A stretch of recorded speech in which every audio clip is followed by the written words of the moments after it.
Okay, I'm here to talk about something that I found out in the news. This cat and this mouse were held in hostage for 3 years, and then the mouse left. He was neglected for years after that. All the owners hated him. He wanted help, but they all said no. He couldn't find the rat. Until one day,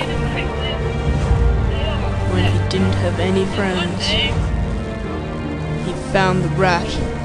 But the problem was, he was playing with another cat. He was playing PlayStation with another cat. Yes, that's right.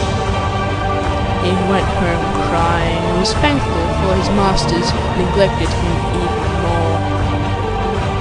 He was happy that he'd done that he'd come home so that he could be neglected.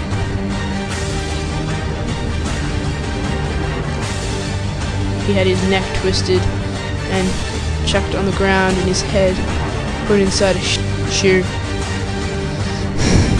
He didn't really like this by then, but one day he was walking along when he found that the mouse was playing with the cat again on the PlayStation 1.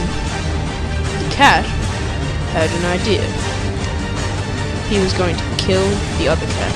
He took out his remote control plug-in and put it in a glass of water.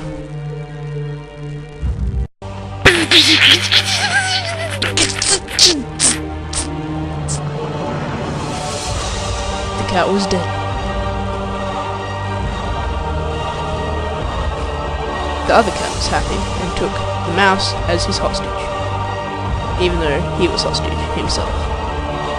Pretty happily after that, but not so much for the mouse.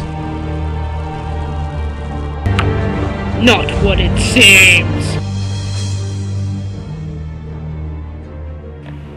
Hey, Leo doesn't know I'm filming this, so yeah, can't stay for long, but the truth is, Leo murdered the cat. He did it. I saw him. He made this whole charade up to fool his innocence, but the truth is, he killed the cat.